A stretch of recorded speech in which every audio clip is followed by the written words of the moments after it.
Imagine you haven't eaten in 2 days. You know exactly where the herd is. You tracked it yesterday. You found the prints, you mapped the route in your head, and now all you have to do is get there. And then it starts raining. Not a light drizzle. A heavy, soaking, wind-driven rain that doesn't stop. It goes all day, then all night. Then the next morning, and it's still going. So now you can't hunt. You can't see tracks because the mud's washed them away. You can't move through the open because wet ground and bare feet on rocky terrain means a twisted ankle. And a twisted ankle out here means death. The river near your camp is rising. And the fire, the one thing keeping you warm, keeping predators away and keeping you alive, is now starting to struggle. You're not bored. You're trapped. For most of human history, rain wasn't an inconvenience. It was a crisis. And what ancient humans did during that crisis might be more important than anything they did on a clear day. Today, when it rains, you close your window, make some coffee, maybe grab a blanket, and open Netflix. You get cozy on the couch, start wiggling into that perfect spot, and just sink in. For you, rain is just background noise. It makes you feel calm, makes you feel sleepy. You might not even make it through the episode. But for a human being 50,000 years ago, that same rain, the exact same sound you're falling asleep to, could kill you in 3 different ways before it even stopped. The first one is cold. A wet human loses body heat up to 25 times faster than a dry one. Without clothing, without waterproof shelter, a long rainstorm in anything below about 50 degrees Fahrenheit, about 10 degrees Celsius, could drop your core temperature into hypothermia range within hours.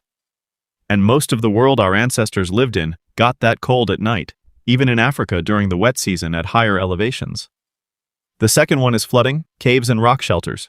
The main places humans lived are often at the base of hillsides or near rivers, so heavy rain meant flash floods. Archaeologists have found layers of flood sediment inside occupied caves, meaning the water came in while people were living there. Some of those layers are thick, and they found out that those caves were never used again. And the third one, maybe the worst, is predators. Rain drove animals into shelter too. And sometimes that shelter was the same cave you were in. There are cave sites in South Africa where human remains and large cat remains are found in the same layers. Some of those humans have puncture marks in their skulls that match leopard teeth perfectly. So rain didn't just make life uncomfortable. It compressed the entire world. Humans, predators, prey, all of them squeezed into the same small, dry spaces at the same time. And in the middle of all that, one job mattered more than everything else: keeping the fire going. And here's why that was so terrifying. Before roughly 40,000 years ago, we're not entirely sure how reliably humans could start fire from scratch. There's evidence of controlled fire use going back at least 400,000 years at a site called Kesem Cave in Israel, and possibly as far back as 1,000,000 years at Wonderwork Cave in South Africa. But here's the thing. Controlling a fire that already exists and creating one from nothing are 2 very different skills. And for most of human history, most people probably couldn't do the second one. So if your fire went out, you might not be able to relight it. You'd have to carry an ember from somewhere else, which some groups actually did. They transported smoldering coals wrapped in green leaves, or packed inside a type of woody mushroom called tinder fungus that could catch a spark and smolder inside itself for hours. It was basically a biological lighter. And we know this wasn't just guesswork. When they found Otzi the Iceman, the 5,300-year-old frozen man preserved in the Alps, he was carrying a complete fire kit in his belt pouch. Tinder fungus, flint, iron pyrite for striking sparks, and extra plant tinder as backup. Even 5,000 years ago, losing your fire was serious enough that people carried dedicated equipment to prevent it. So, when rain hit, the first priority wasn't shelter, it was the fire. Move it deeper into the cave. Shield it with hides or brush. Feed it carefully. Not too much, not too little. Find dead lower branches from coniferous trees, the ones still protected by the canopy above, usually still dry underneath. Split open wet logs to get at the dry wood inside. Use birch bark as kindling because birch contains a chemical called betulin that actually burns even when it's wet. One person's entire job during a rainstorm might have been just sitting next to that fire for hours, feeding it, shielding it, making sure it didn't die because that fire was everything. It was warmth, light, safety, cooked food, and the center of every social interaction the group had. Letting it go out wasn't just careless, it was potentially fatal for everyone. All right, so the fire is going and you're mostly dry, but you cannot leave. So what do? You make things. The archaeological record is very clear on this. Caves and rock shelters are absolutely packed with evidence of manufacturing. Stone tools in every stage of production. Piles of flaking debris. Those tiny chips of rock that fly off when you're shaping a tool found concentrated in specific spots inside caves, exactly where someone would sit near firelight and work for hours. But it wasn't just stone tools. At Blombos Cave in South Africa, archaeologists found a 100,000-year-old ochre processing workshop. Abalone shells used as mixing bowls. Ochre ground into powder. Bone tools used to stir and apply it. This wasn't basic survival. This was production. Someone sat in that cave probably while the rain pounded outside and manufactured pigment on purpose with the system. And then you've got bone needles. They start appearing in the record around 61,000 years ago in South Africa and later across Europe and Asia. These are delicate, precise tools with tiny drilled eyes. You don't make a bone needle while you're running from something. You make it when you're sitting still, focused with hours to spare. Rainy days gave people that time. Now, here's where it gets really interesting. At a Neanderthal site called Aubry du Marais in France, archaeologists found a tiny fragment of twisted plant fiber string dating to roughly 52,000 years ago. That's the oldest direct evidence of string ever found. And then, at Hohlefels Cave in Germany, they discovered a 35,000-year-old tool carved from mammoth ivory with 4 holes and spiral grooves designed specifically for twisting plant fibers into rope. Someone sat in that cave and carved a dedicated rope-making machine. Making rope is slow, repetitive, and requires patience. It's the perfect bad weather task, and rope changed everything. It let you tie things together, build better shelters, create snares and traps, bind tools to handles. An incredible amount of human technology runs on string, and string was almost certainly invented by someone stuck inside waiting for rain to stop. And it wasn't just tools and rope.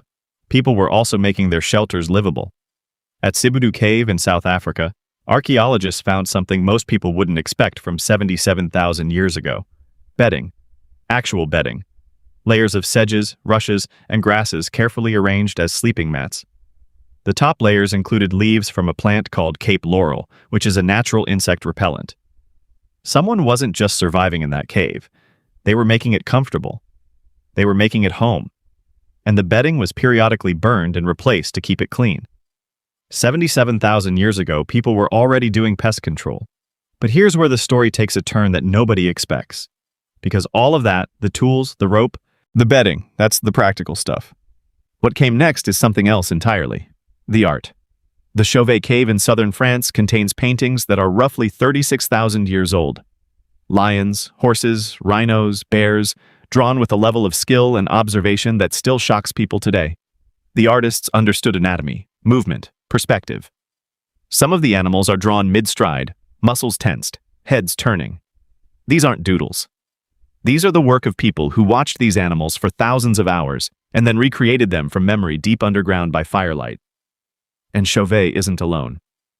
Lascaux, Altamira, and Sulawesi in Indonesia, where cave art dates to at least 45,000 years ago, making it the oldest known figurative art in the world. But here's what makes this really interesting. These paintings aren't at the entrance of the cave where you'd sit for shelter. They're deep, sometimes hundreds of meters in through narrow passages in chambers you'd have to crawl to reach. Someone carried animal fat lamps into total darkness and painted.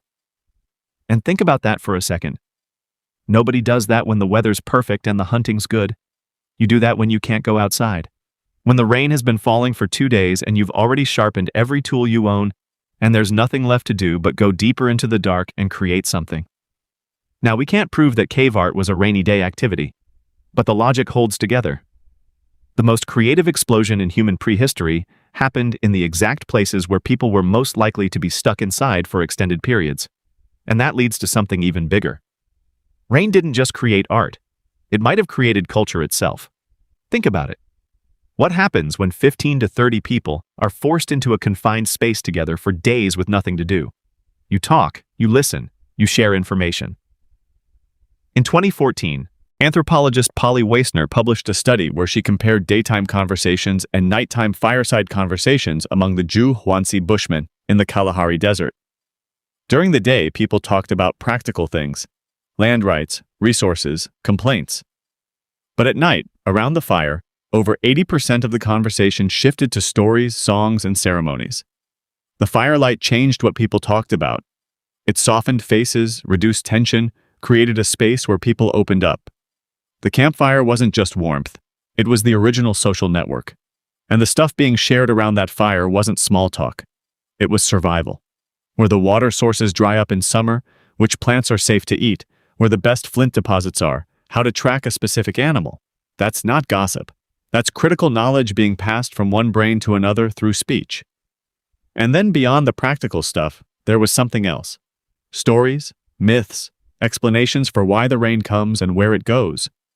Every ancient culture on Earth has rain mythology, and someone invented those stories. They almost certainly did it while sitting in the exact situation the story was trying to explain. And here's something that shows just how powerful this storytelling actually was. The oldest known oral traditions that have been verified against real geological events are Australian Aboriginal stories describing sea level changes that happened roughly 7,000 years ago. Those stories survived for 7,000 years through nothing but people telling them to each other. That kind of cultural memory doesn't develop unless groups spend enormous amounts of time doing exactly that, sitting together, retelling stories over and over and over again. So rainy days weren't dead time. They were transmission time. The days when knowledge moved from the old to the young, when skills were taught by demonstration, when the group's collective memory got reinforced and updated. Now, here's the part nobody talks about. Rain wasn't always bad. Sometimes it was actually the best thing that could happen. After a heavy rain, the ground is soft, and soft ground means perfect tracks, deep, clear, detailed. You can see exactly which animals walked past, how long ago, how fast they were moving, and where they went. Some of the best tracking conditions in the world come right after rain stops. Rain also meant water. Humans could collect and store rainwater, and even early hominins may have understood this. Rock depressions that fill with clean water during rain are found near almost every known prehistoric campsite, and some of them show signs of being deliberately carved deeper to hold more. But water wasn't the only thing rain brought. Mushrooms and certain plants explode after rain. Tubers are easier to dig from wet soil. Insects come to the surface. A rainy period didn't stop the food supply. It changed it completely. And the groups that understood those changes had an enormous advantage over those that didn't. Termites are a perfect example. They swarm after rain in tropical Africa. They're one of the most protein-dense foods available. You don't need tools. You don't need weapons. You just pick them up. There are chimpanzees today that gorge on termite swarms after rainstorms. Early humans almost certainly did the same thing, probably on a much larger scale. So, what did ancient humans do when it rained all day? Everything that mattered. They kept the fire alive. They made the tools they'd use for the next hunt. They sewed the clothing that would keep them warm through winter. They twisted the rope that would hold their shelters together. They ground the pigment they'd used to paint animals on cave walls deep underground. They told the stories that would carry survival knowledge across generations. And when the rain finally stopped, they walked outside into soft ground, covered in perfect animal tracks, and got back to work. Rain didn't slow them down. It gave them time to prepare for everything that came next. Every tool, every piece of clothing, every story, every painting on a cave wall, all of it came from downtime. From the hours and days when they couldn't go out and had nothing to do except sit near a fire and think. Boredom didn't exist for them the way it does for you. Because when you're sitting in a cave with the rain hammering outside, and your survival depends on what you make with your hands in the next few hours, you don't get bored. You get creative. And that might be the single biggest reason we're still here today.